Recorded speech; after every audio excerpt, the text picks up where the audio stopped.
Learn how you can start your family history research for free. As we're all staying home during this COVID-19 virus outbreak, many of you may be looking for ways to help yourself be entertained. In this video, I'm going to help you get started with your family tree for free. This is a 5-step process for you to get the most value out of the free resources available online. We'll get to that in just a moment, but first, let me introduce myself. My name is Connie Knox. I am a lifelong genealogist here to help you go further, faster, and factually with your family research.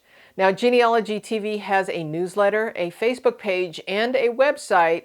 Links for all of that are in the show notes below, but the website is at genealogytv.org, where you'll find everything. For those 5 tips on how to begin your family history research for free is coming up.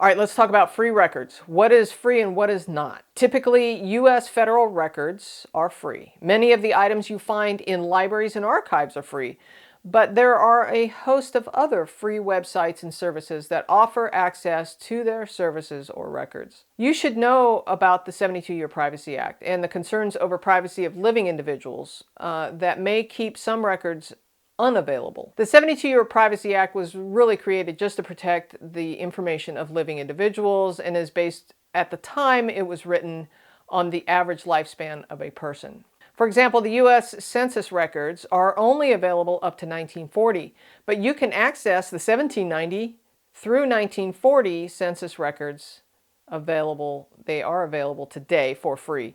Almost all genealogy companies have free records available online that you can access right now. So, what's free and what's not? Well, companies like Ancestry.com, FindMyPast.com, and MyHeritage.com, there's many of them. The general rule is if the company had to pay for the rights to the records, then access to those records will be behind a paywall or a subscription service. However, if the company was permitted access to already public records, or the information was obtained by volunteers, like you and me who have put information on our family trees, then that information is available to the public generally for free. For example, at Ancestry, you can search other member trees for free as long as the member has set their tree to public. And I highly recommend you do so, but more on that in a minute. Coming up is the 5-step process for starting your family tree for free. Now, hold on to your hat. I'm going to run through a lot of information to trace your family tree for free. Feel free to rewind and watch sections of this video again so that you can take notes in case you miss something. You will want to watch this video to the end, as there are some bonus tips and you'll want to know how to get started with additional information and recommendations.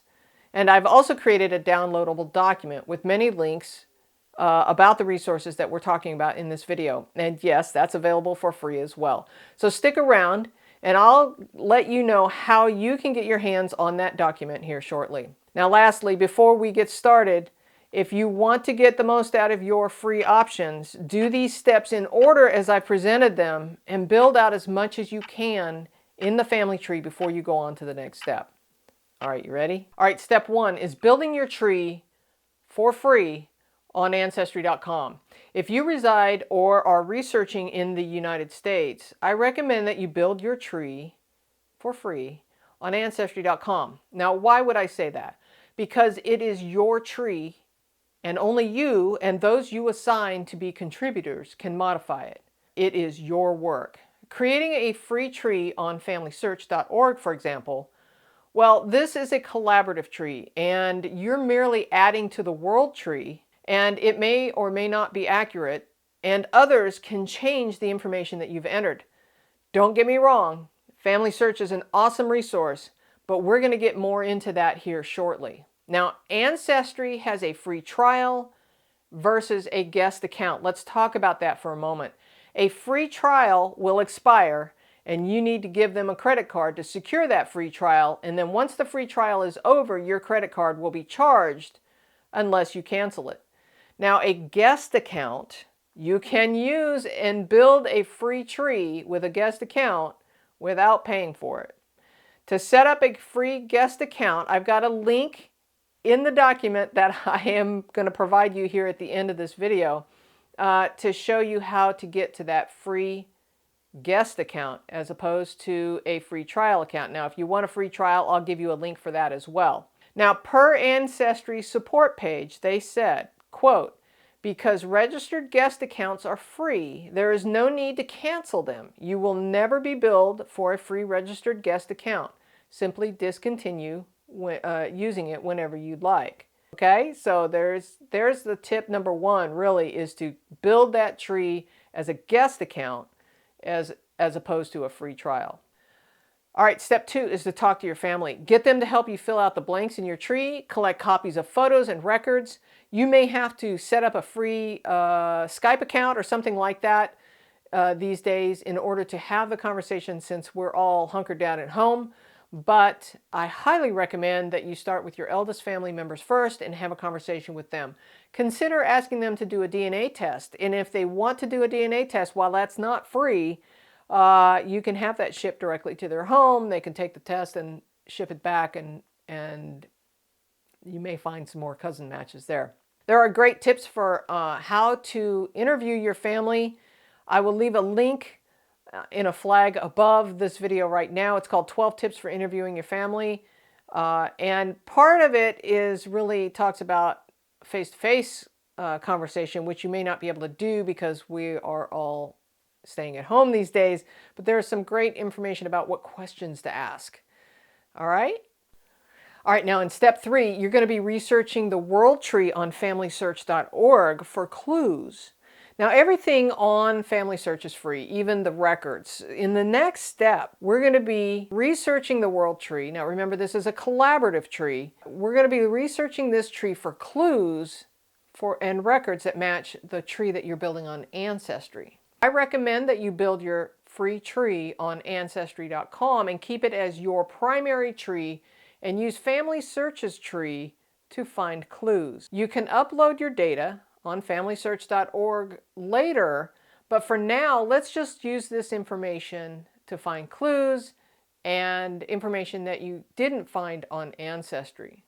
Now, you can build your family tree on Family Search if you want, but at this stage, I don't recommend it. The reason is that Family Search is not your personal tree. It is one huge collaborative tree, and so other people can modify it, and that can be frustrating for some. Also know that all public trees on all services are not perfect. The trees and the data within them are only as good as the person who uploaded it. So therefore, don't assume that just because you found it on a tree on Ancestry or Family Search or MyHeritage or any of the others, that it is the gospel truth. You need to evaluate the evidence for yourself and build a tree based on facts. Also, if you find errors in trees, please be kind. Don't be frustrated with the company thinking that it's their fault that the data is wrong. It is likely a mistake by people like you and me who've mistakenly uploaded this data in error. Consider this. You might be wrong too. So before you fire off an angry note to another member, take a breath and think twice. Be kind. We're all in one big happy genealogical family, so be nice when you're emailing people and point out that, you found some discrepancies. And maybe you take that approach, is that you found some discrepancies between their data and your data, and you are investigating what could be the facts. Okay? Now, the great part about Family Search is that you may find some of those records that were behind the paywall at other subscription services, things like birth, marriage, and death records. Occasionally, you'll find them there at Family Search or in other family trees. This is why you're keeping a list of those records that you found that you might not have been able to get access to for free on the subscription services. Now, you can keep two tabs open on your computer, one for Ancestry where you're building your free tree and the other for any other service that you are researching in. Then you can pop back and forth and add things as you find them. Don't forget to put a source in there as to where you found it. You can even do that just simply in the comment sections of each fact that you find. Now, when you find something, download it to your computer and keep good notes and files. Now, that's another set of videos that I have created One is called Research Notes, Episode 6, which is part of the Learn Genealogy series. And the other one is called Good Filing Habits from the Start. That is Episode 3. I will leave links for you in the show notes below the video, as well as maybe some flags up above for you to get to those episodes. I highly recommend that you check those out. Now, in step 4 is what records to research and where. Okay, so when you're getting started, what you want to look for, first of all, you want to look in your own files. Find all the vital records and anything that you happen to have already and start documenting that in your tree on Ancestry. All right, and then you're looking for vital records, census records, military records, religious records, evidence of residence. You're trying to create a timeline of a person's life, and you're building that through these records. Now, these are all great places to start. You can find some of these records well, let's start with census records. So you can find census records at Ancestry, Family Search, MyHeritage, census.gov, just to name a few. If you've created a tree at Ancestry, it'll probably be easiest for you to start looking for census records there. Now, you also want to look for birth, marriage, death records, but I would suggest you start with Family Search first, because sometimes you can find birth certificates, marriage certificates, and that kind of stuff at Family Search for free, whereas sometimes it's behind the paywall at some of the other services. Also, look for evidence of death. You can do this at Find a Grave, Billion Graves, and you can find some of it at Ancestry and Family Search, Find My Past, just about any of the services. You might be able to find evidence of death. And sometimes when you're looking in free services, you're only going to find it in an index because the death certificate might be behind a paywall. It just depends. So again, you want to look at Family Search for that as well. Really, you want to look at Family Search before you go and pay for any certificate. So make sure you're looking there. All right, so you want to look also for evidence of residence. You can do that in city directories, yearbooks, at Ancestry, at MyHeritage, Family Search, and so on. You want to be looking for genealogies that other people have put up. You can find those at Ancestry, Family Search, MyHeritage, Find My Past, all of them. Okay, now the other thing you're going to be looking for is obituaries and burial records, and those are typically in newspapers. You can find a free resource at Chronicling America, which is part of the Library of Congress. That's why it's free. It's because we as taxpayers pay for that service, all right? You can also find some of those obituaries. Sometimes people will post them on Find a Grave and Billion Graves, so make sure you check there as well. All right, now step 5 is all about social media. Social media is a great place to find surname groups, location groups, history groups, all to help share information about your family. Now, just go to your favorite social media outlet and search for surname groups. Search for genealogy, search for family history and the surname that you are researching. Search for locations in the area that you are researching. You might just find a surname group where you can connect with others.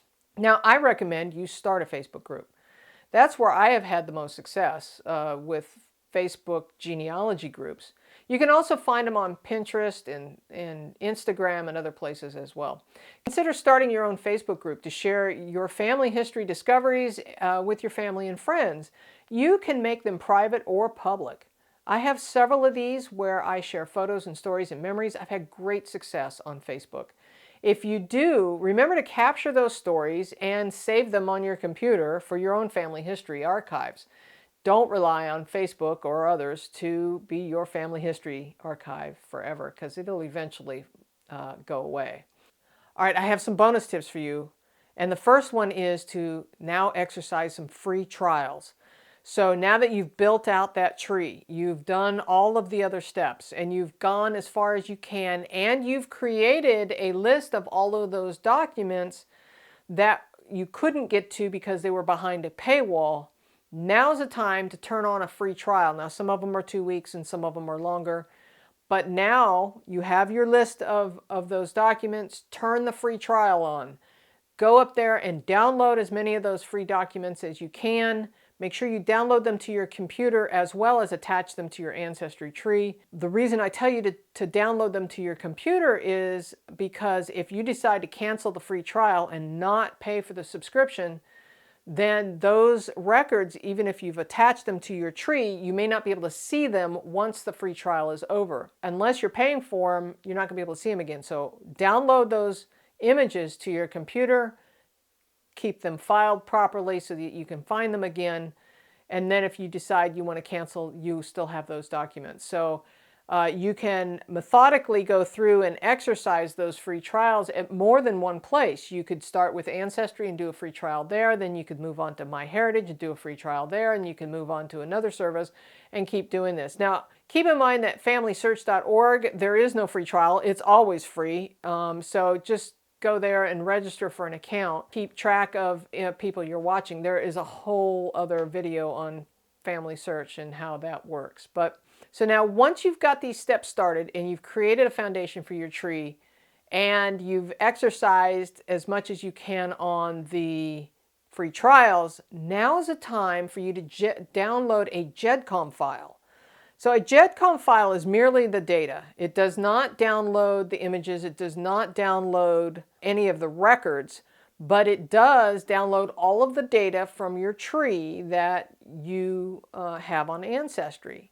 So now you can take that Gedcom file and go to any of the other services and upload your tree to those other services and further find, you might be able to find more connections on places like MyHeritage, Find My Past, Family Search. All of that you can do typically for free. Well, also know, last little bonus tip, that you always have a ton of free educational opportunities here at Genealogy TV on the YouTube channel, as well as at genealogytv.org. Well, there you have a ton of information about how you can get started with your family history. Don't let this be overwhelming. Get the downloadable document and work through it a little bit at a time. When you're ready, move on to the next step. And I promise you, your ancestors are not going anywhere, so they'll be there for you when you're ready. All right, to get the free downloadable document that I've been talking about throughout this video, there is a link in the description below the video on the YouTube channel, as well as at genealogytv.org.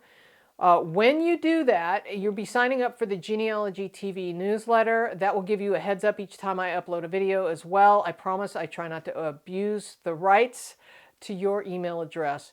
I do not sell the email addresses. If you found any value in this, please consider dropping something in the tip jar or become a patron. For as little as $5 a month, you can become a patron at patreon.com/genealogytv. Links for all of that are in the show notes below. There is a link to the Learn Genealogy series on the screen for you now, as well as a recent video that I uploaded. All right, I hope that was helpful. If so, please like, share, and subscribe to the channel. I really appreciate it. And well, it is time for you to go find your ancestors. So until next time, keep on climbing your family tree.